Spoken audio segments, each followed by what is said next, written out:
তারপরের ঘটনাগুলো তো চিফ ম্যানেজারই বলছে, বারবার ডাকছে, 10 বাজে যাতে, সব মিথ্যা কথা বলেছে। কি ডাকে নাকি কেউ?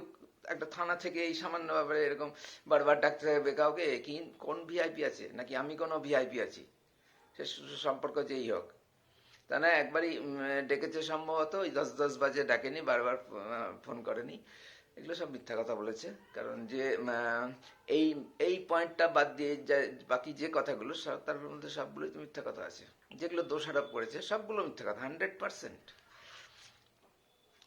কাজে ওর কোনো নয়। আরেকটা বিষয় হচ্ছে কেন যাব না, এটা হচ্ছে জুলাই মাসের 22 তারিখ না 23 তারিখে এই ঘটনা ঘটেছে। পরে আমি অন্য একটা অডিও রেকর্ডিং থেকে পেলাম 22 বা 23 তারিখে। তার মানে জুন মাসের 5 তারিখে চুরি হয়েছে, জুন মাসের 14 তারিখে ব্যাংক জানতে পেরেছে যে এটা চুরি হয়েছে এবং তাদের ডেকে কথা বলেছে।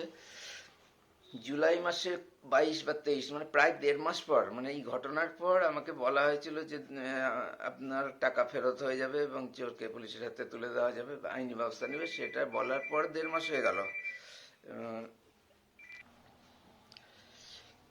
আহ, বাই- আহ, 1 মাস 12-13 দিন, মানে 1 মাস 12-13 দিন, মোটামুটি 1.5 মাস পরে ওটা বলা হয়েছে।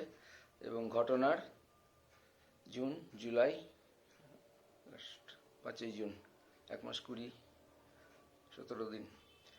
আর ততদিনে ওই চিফ ম্যানেজাররা বিশালের ভাবগতিক থেকে, কথাবার্তা, বডি ল্যাঙ্গুয়েজ থেকে তো আমি বুঝতে পেরে গেছি যে ওদের উদ্দেশ্য অন্য আছে। আমি তখনও বুঝতে পারিনি যে ব্যাপারটা কি আছে, চক্রান্ত আছে, বুঝতে পারিনি, কিন্তু উদ্দেশ্য যে অন্য আছে। এবং আমি যে আমার বিষয়টা, টাকা পাওয়ার বিষয়টা বা এই ধরনের এগুলো যে ঠিকঠাক হবে না, এ ধরনের বুঝতে পেরেছি। আর এত কিছু বুঝতে পেরেছি বলেই তো আমি প্রথম দিনের সেই ভিডিও ভয়েস রেকর্ডটা করতে পেরেছি, যে বকাঝকার।